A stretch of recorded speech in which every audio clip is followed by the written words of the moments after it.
네, 오늘 창세기 13번째 시간입니다.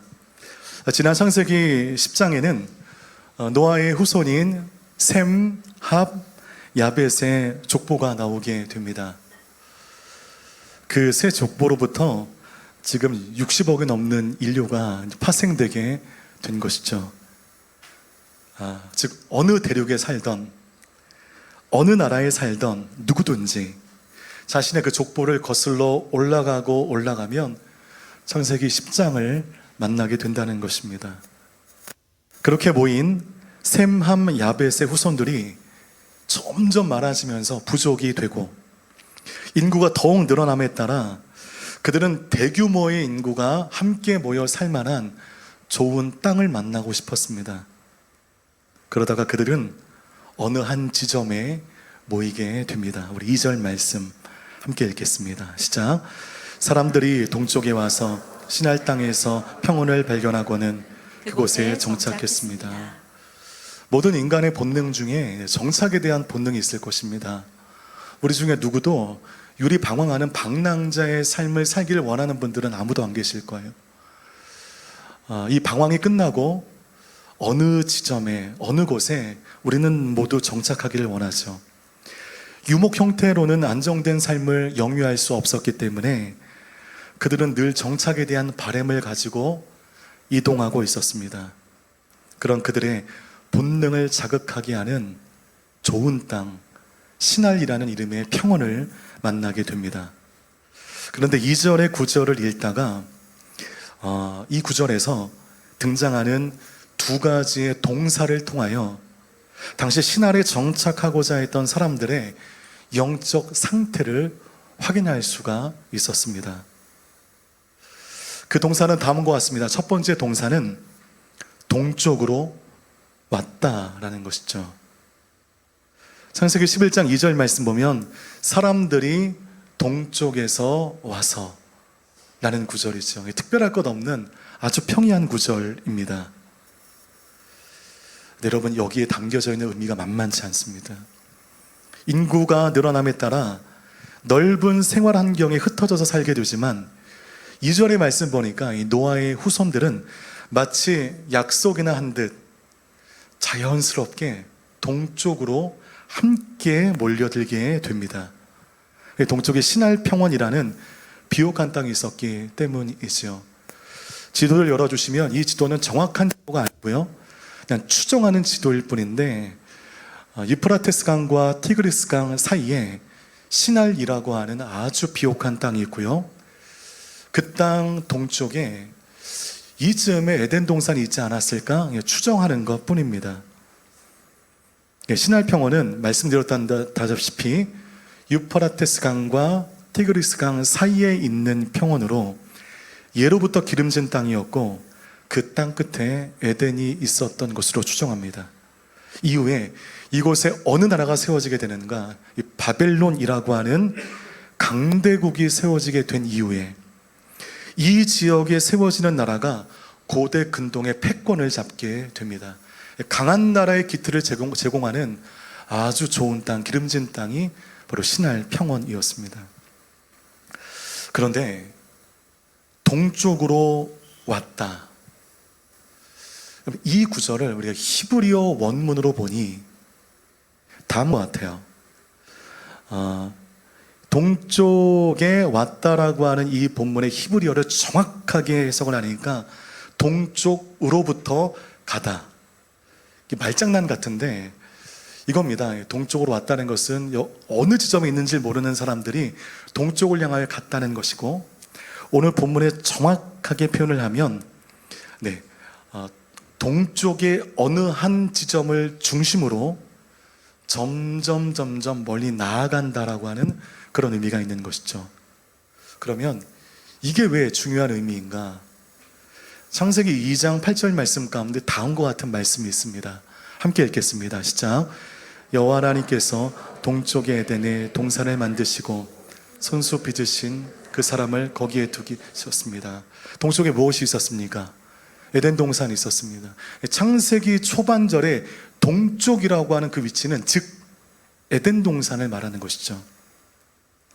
그런데 창세기 11장 2절에 동쪽으로부터 가다 라는 단어의 의미를 통하여 그들은 기준이 되고 있는 그 에덴 동산을 기준으로 점점 어떻게 되고 있습니까? 멀어지고 있습니다. 그러면 여러분, 에덴은 영적인 의미가 무엇인가? 하나님이 계신 곳, 하나님의 임재가 있는 곳이 에덴의 의미라고 한다면, 이 당시의 사람들이 에덴으로부터 점점 멀어지고 있다는 것은 단지 공간적으로 멀어졌다는 의미가 아니라 그들의 신앙의 중심이 하나님으로부터 점점 멀어지고 있다는 것을 이 구절이 우리에게 알려주고 있는 것입니다. 신할 평원에 모인 사람들의 영적 상태가 어땠는지를 가름할 수 있는 말씀이죠. 그렇게 그들은 있어야 할 믿음의 본향, 하나님의 임재가 있는 곳을 떠나 그들이 보기에 좋고 먹고 살기에 윤택한 곳으로 점점 나아갔다는 것을 의미하는 것이죠. 그런데 여러분, 그 본능과 욕구가 소용돌이치는 그곳에서 인간들이 무엇을 짓게 됩니까? 바벨탑을 짓게 되죠. 여러분, 우리의 삶의 선택이 하나님의 임재가 아닌 단지 먹고 살기 위한 것이라면, 나의 윤택만을 위한 것이라면, 우리 자녀의 성공만을 위한 것이라면, 그것이 나의 선택의 유일한 근거가 된다면 그 선택의 끝자락 가운데 우리도 모르게 무엇을 짓고 있는 것인가요? 나만의 바벨탑을 짓게 되는 것입니다. 그것이 동쪽으로부터 왔다라고 하는 이 특별할 것 없는 구절 안에 담겨져 있는 만만치 않은 영적인 의미입니다. 또 하나의 동사가 더 등장하는데 그곳에 정착했다라는 것입니다. 정착이라고 하는 단어 안에 여러 가지 현상들이 내포되어 있는데, 유목 형태인 그들의 삶의 방식은 하나님이 허락하신 것입니다. 하나님이 허락하셨으니 야, 이제 됐다, 그냥 유목하지 말고 한 곳에 모여 살아라, 하나님의 컨펌이 있을 때까지는 그 형태를 유지하는 것이 믿음입니다. 광야를 지나야 할 때가 있다면 가나안에 들어가 치열하게 싸워야 할 때가 있고, 그 안에서 싸우며 영역을 확보하고 확장해야 될 때가 있습니다. 그리고 정착하여 평화를 누려야 할 때가 있습니다. 그것에 대한 결정은 우리 인간들이 하는 것이 아니라 하나님이 하시는 것이죠. 더구나 창세기는 그 하나님의 인도하심이 강하게 나타나던 은혜의 때였기 때문입니다. 그런데 신할 평화에 정착한 그들은 하나님의 보호하심 아래서 평화롭게 일을 도모함으로 영역을 넓혀 나아갈 생각을 하지 아니하고 그들 스스로 자기를 방어하고자 했습니다. 여기서 알 수 있는 것은 현재의 상태에 적응하는 것이 미래와 관련된 의미와 관심을 소홀하게 하는 강력한 유혹거리가 될 수 있다는 것을 우리가 늘 기억해야 할 필요가 있습니다. 호치민에 처음 왔을 때 담당 목사의 삶도 처음이었고 타국에서 사는 것도 처음이었기 때문에 모든 것이 다 불안했습니다. 때문에 어두컴컴한 사랑원에 올라 시마다 때마다 기도하는 것이 저의 일상이었죠. 기도하지 않으면 버틸 수 없고 기도하지 않으면 정착할 수 없을 것 같은 그런 마음이 있었기 때문에 8, 9개월이 지났습니다. 이제는 이 땅이 어떤 땅인지 좀 알 것 같습니다. 이 땅의 생활 환경, 생활 모습이 무엇인지 제가 알 것 같습니다. 어떻게 하면 냉방병에 걸리지 아니하고 어떻게 하면 장염에 걸리지 않는지를 터득해 가고 있습니다. 그러니까 여러분, 이 시간의 흐름에 따라 영적 긴장감이 사라지는 것이죠. 점점 사랑홀에 올라오는 횟수가 급격히 줄어들고 있습니다. 제 얼굴 보십시오. 은혜가 떨어져 있죠. 기도하지 않으니. 그래서 비단 저만의 문제는 아니라 여러분들이 이 땅에 정착하시는 것은 좋은 것입니다. 뿌리를 깊이 내리시는 것은 좋은 것입니다. 하지만 그것을 통하여 하나님에 대한 은혜에 대한 긴장감이 자연적으로 사그라들 수 있다는 것이죠. 이 모든 현상의 이유가 무엇입니까? 시간이 흘렀고 그 시간의 흐름 가운데 인간들이 완벽하게 적응했기 때문인 것입니다. 여러분, 시간의 흐름 속에 우리의 마음의 긴장감 또한 사라지지 않도록 우리의 마음을 살펴야 하는 것입니다. 하늘의 사람이던 노아가 노아 홍수 이후에 땅의 사람으로 전락해버려 꼭지가 돌도록 술을 퍼마시고 자기 몸도 가누지 못할 정도가 되어 결국 자기의 금쪽 같은 아들을 저주하는 그 삶으로 전락한 이유가 무엇입니까?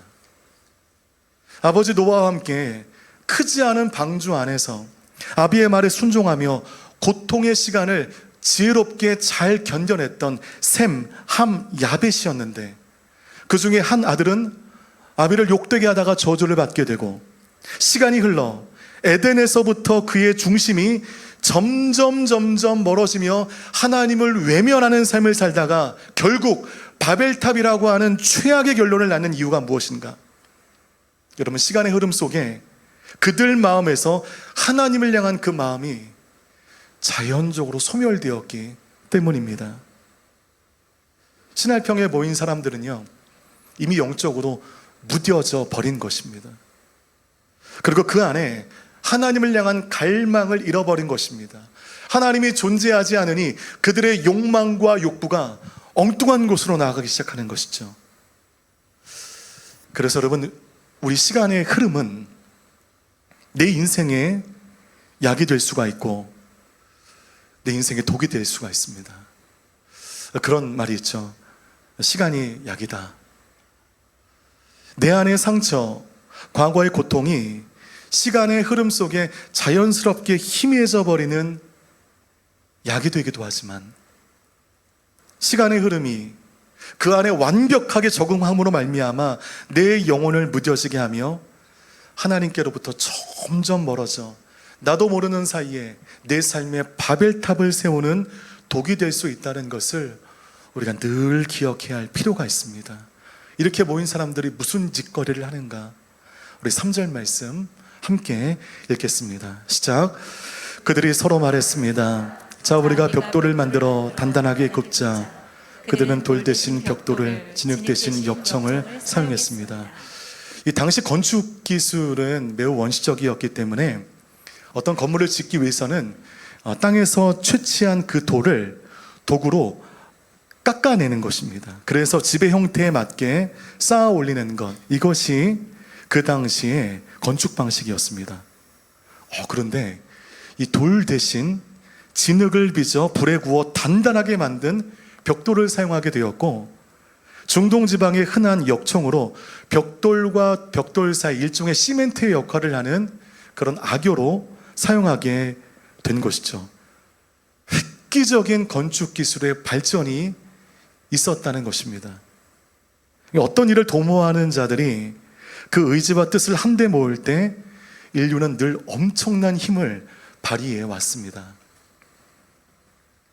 이처럼 획기적인 건축 기술의 발전을 가져오게 되었고, 이로 말미암아 산업화를 이룰 수 있게 되었으며, 평화가 위협받는 시대에는 연합을 이루어서 그 평화를 유지할 수 있게 되었습니다. 그런데 오늘 본문 1절의 이 이야기가 이 하나 되어 도모하는 이 일이 아름다운 방향으로 나가지 아니하고 비극적인 방향으로 나아갈 것을 어느 정도 복선으로 알려주고 있는데, 우리 1절 말씀 함께 읽겠습니다. 시작.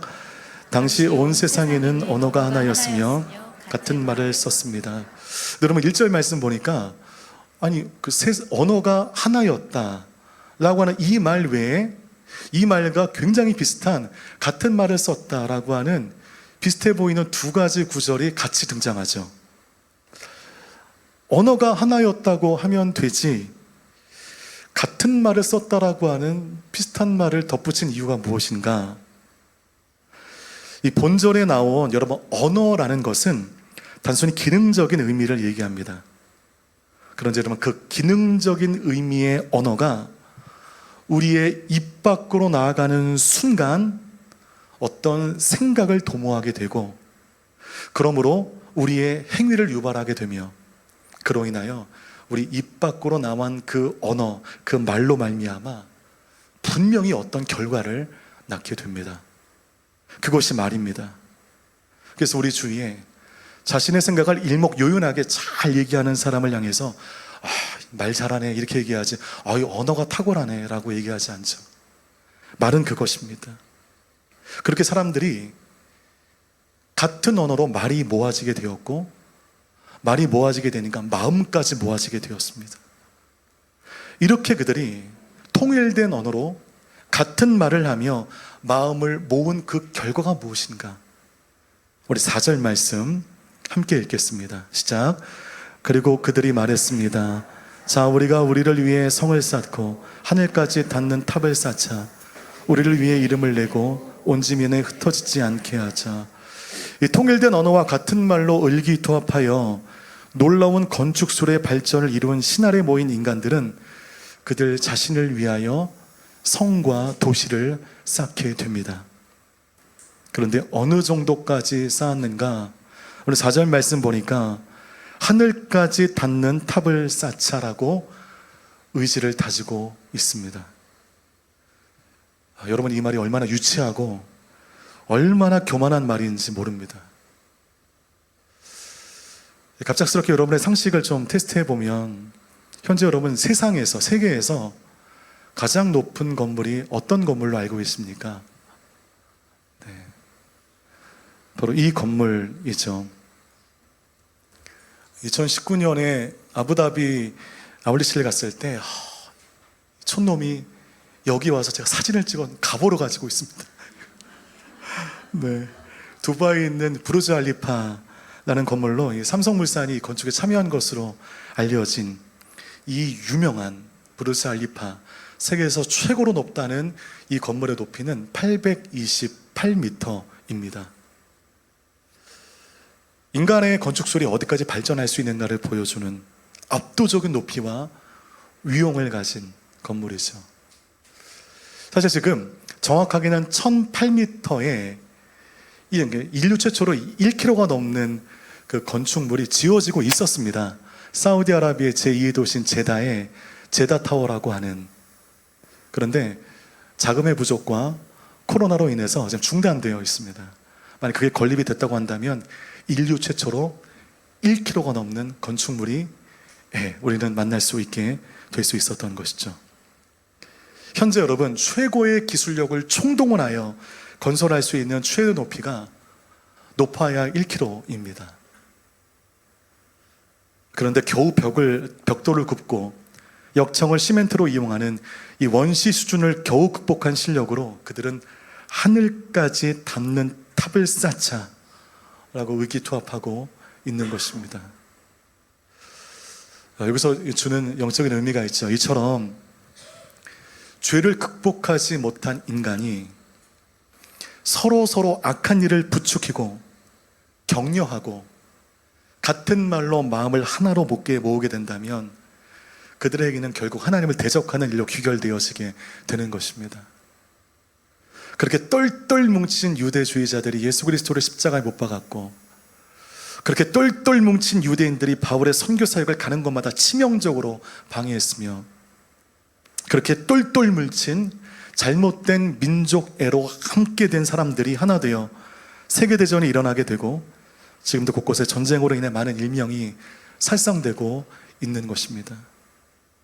그러면서 그들의 진짜 의도가 4절에 등장하게 되는데, 우리를 위해 이름을 내고 온 지면에 흩어지지 않게 하자. 이것이 바벨탑을 세운 그들의 본질, 본 의도였습니다. 또다시 홍수의 재앙으로 우리가 괴멸되지 않도록 우리의 능력과 우리의 기술로 우리 스스로를 방어하자, 그 마음인 것이죠. 하나님은 무지개를 통해 다시는 홍수로 세상을 멸하지 않겠다고 분명히 말씀하셨는데, 그들은 그 하나님의 말씀을 신뢰하지 아니하고 자신들의 알량한 기술과 능력으로 하나님을 대체하려는 악한 시도를 바벨탑을 세우는 것으로 보여주고 있는 것입니다. 결국 바벨탑을 세운 그들의 의도는 3가지 또 정리할 수가 있어요. 첫 번째, 하나님을 모욕하기 위해서입니다. 이 모든 것을 통해서 하나님을 모욕하기 위해서, 하나님 없이도 우리는 얼마든지 살아갈 수 있다, 우리의 기술과 능력으로 살아갈 수 있다, 이것을 보여주기 위한 일환으로 바벨탑을 세운 것이고, 두 번째, 자신들의 이름을 널리 알리기 위해서 세웠습니다. 그리고 마지막 3번째, 사방에 흩어지지 않기 위해서 바벨탑을 세운 것인데, 여러분, 그들의 그 의도가 성공했습니까? 하나하나 다 실패했습니다. 정반대의 일이 벌어지게 되었습니다. 우리 6절과 7절 말씀 함께 읽겠습니다. 시작. 그리고 여호와께서 말씀하셨습니다. 저들이 한 민족으로서 모두 한 언어로 말하고 있어 이런 짓을 벌이기 시작했다. 그러니 이제 그들이 하고자 꾸미는 일이라면 못할 게 없을 것이다. 자, 우리가 내려가서 거기에서 그들의 언어를 혼란하게 서로 알아듣지 못하게 하자. 하나님의 이름이 아닌 인간들의 이름을 위해 지은 바벨탑을 다 짓지도 못했을 뿐더러 온 지면에 흩어지지 말자, 이 탑을 세움으로 말미암아 우리가 단단하게 뭉쳐 살자라는 의도로 세웠는데, 오히려 이 탑으로 말미암아 함께하지 못하고 모든 사람들이 뿔뿔이 흩어지게 되는 아이러니를 낳게 됩니다. 11장 8절 말씀 가운데 그리하여 여호와께서는 그들을 그곳에서부터 온 땅에 흩어버리셨습니다. 그들은 성사는 것을 그쳤습니다. 그들의 계획이 성공하지 못했습니다. 당연하죠. 악한 계획은 성공할 수 없습니다. 더구나 하나님을 대적하게 하는 일은 성공할 수 없습니다. 언어를 흩어버리셨어요. 언어가 통하지 않으니 마음이 통하지 않게 되었습니다. 마음이 통하지 않게 되니 곳곳에서 갈등이 벌어지게 되었습니다. 그들은 더 이상 함께 살 수 없었죠. 같은 언어를 구사하는 사람들로 말미암아 흩어지게 된 것입니다. 그러므로 나라가 시작되게 되었고, 바로 이 순간부터 그 무서운 전쟁과 나라 간 갈등이 시작되게 된 것입니다. 저는 개인적으로 이 장면이 가장 안타깝습니다. 이 사건이 없었다면 얼마나 좋았을까. 이 사건으로 인하여 이후에 사교육에 얼마나 많은 돈이 들어가고 외국어 습득으로 인해 얼마나 많은 스트레스를 받고 있습니까? 이 사건만 없다면 우리는 조금 더 윤택하게 살 수 있었을 텐데, 타임머신 개발하시면 좀 돌아가서 안 된다고, 우리 그러지 말자고 뜯어 말리고 싶습니다. 어리석은 의도가 자신들만 망가뜨리는 것이 아니라 후대에 많은 고통과 스트레스를 준다는 건 바벨탑을 지을 때 그들은 아마 생각하지 못했을 것입니다. 이렇게 자기들의 이름을 내세우려고 했던 바벨탑은 흔적도 없이 사라졌습니다. 자기들의 이름을 내세우려고 했던 사람들 또한 다 흩어져 버렸습니다. 자기 이름을 내겠다고 하는 그 모든 시도가 다 실패되게 된 것이죠. 그러나 그것과는 정반대의 사람들이 성경 안에 아직도 기록되어 있는데, 성경 안에는 아직까지 많은 사람들의 존귀한 이름들이 기억되고 있습니다. 아직도 기억되어지는 그 이름들의 특징은 무엇인가? 영원하신 하나님의 이름만 내세우려고 했던 그 이름이 하나님에 의해 아직까지 남아 있습니다. 결과적으로 내 이름을 남기려 하지 않았을 때 하나님께서 내 이름을 남겨주시는 것인데, 오늘날 그리스도인들은 옛날 바벨탑을 짓는 사람들처럼 자꾸만 자기들의 이름을 내려고 하는데, 그것은 비단 우리 성도들만의 문제가 아니라 모든 인생들의 본능과도 같은 문제입니다. 유적지옥은 자연에 새겨진 낙서 이미지 때문에 한국이 되게 망신당했던 일들이 있는데, 한번 보여주시겠어요? 여기가 그 남아공의 희망봉에 있는 바위인데, 아름다운 바위인데, 거기 여러분 유태평양시가 낙서를 했어요. 유태평양시, 이제 그렇게 살지 마십시오. 이게 뭡니까? 꼭 거기까지 가서라도 이름을 남기고자 하는 이 사람들의 마음.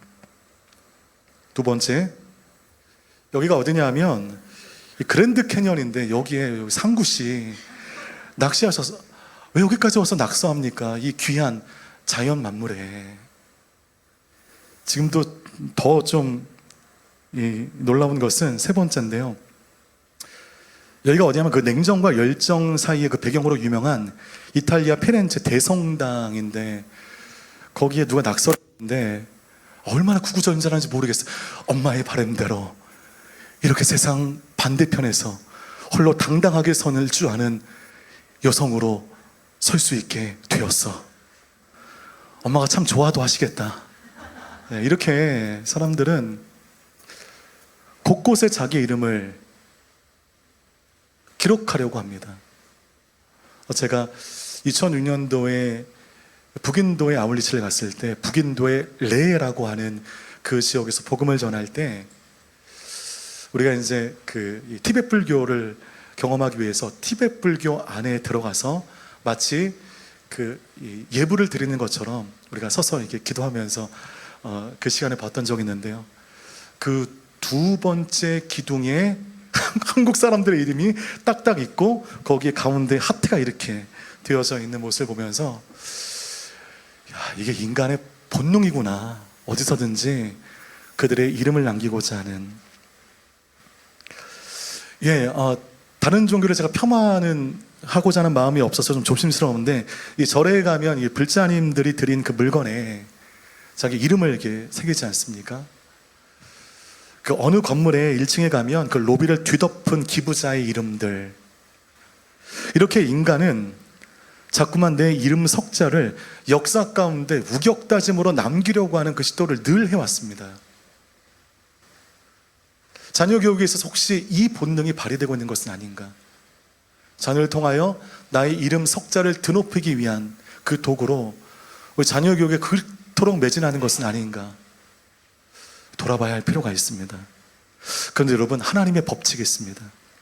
내 이름을 내려고 하는 사람의 이름을 하나님이 늘 감추셨습니다. 그러나 하나님의 이름만을 높이고자 하면 자신을 스스로 감추는 사람을 하나님이 높이셨습니다. 성경 가운데 늘 기록되어 있는 성경의 법칙입니다. 요한복음에서 자신의 사명이 끝났음을 알았던 세례 요한이 역사의 무대에 등장한 신의 예수 그리스도를 향하여 이렇게 고백하죠. 요한복음 3장 30절 말씀입니다. 함께 읽겠습니다. 시작. 그분은 흥해야 하고 나는 쇠해야 한다. 여러분, 이 구절, 우리가 잘 알고 있는 이 구절을 지금은 작고하신 유진 피터슨의 메시지 성경으로 이 구절을 볼 때 제 안에 놀라운 깨달음과 함께 잔잔한 은혜가 있었습니다. 유진 피터슨 메시지 성경 버전으로 그 말씀을 함께 읽도록 하겠습니다. 시작. 지금은 그분이 중앙 무대로 나오시고 나는 가장자리로 비켜날 순간이다. 이 고백을 세례 요한이 한 것입니다. 이건 보통 고백이 아닙니다. 예수님이 역사 무대에 등장하시기 전에 전 민족의 슈퍼스타로 각광받았던 세례 요한. 그러나 혜성처럼 등장한 예수 그리스도라는 인물 때문에 세례 요한의 영향력이 완전히 사그라들고 있을 때, 이 인간적인 마음에서 얼마나 괘씸하고 얼마나 그것을 견디기가 어렵습니까? 그런데 바로 그때 세례 요한은 예수 그리스도를 디스하며 거짓 소식으로 예수 그리스도의 그 모든 이미지를 깎아내려 한 것이 아니라 그분 앞에 겸손히 머리를 조아리며 이제는 그분이 중앙 무대로 오시고 나는 가장자리를 비켜날 때가 되었다 라는 말로 자기 제자들을 실망시켜 버리게 되죠. 이렇게 자기의 이름을 깨끗하게 지워버리게 됩니다. 여러분, 그 세례 요한을 향해서 예수님이 뭐라고 칭찬하시죠? 여자가 낳은 자 중에 세례 요한보다 더 큰 이가 없다. 이로 인해 세례 요한은 성경을 통해 그 누구에게도 기억되는 인생, 여자가 낳은 자 중에 가장 큰 이로 지금까지도 거룩히 회자되고 있다는 것입니다. 말씀 마치겠습니다. 만약 바벨탑 전에 신하를 모인 이들에게 이런 믿음의 고백이 있었다면, 그분이 지금 중앙 무대로 나오시고 우리는 가장자리로 밀려나야 할 때이다, 이런 고백이 있었다고 한다면 이런 역사적인 비극은 없었을 것입니다. 바벨의 이 본능이 그들 삶 가운데 소용돌이치지 않았을 것입니다. 오늘 기억합시다. 내가 높아지려고 할 때 하나님은 사라지시죠. 그리고 하나님은 그를 숨기십니다. 그의 이름을 깨끗하게 지워버리시죠. 그러나 하나님만을 높이고자 할 때 하나님은 끝까지 그를 기억하시고 많은 사람들로 하여금 그의 인생을 기억나게 하시는 것입니다.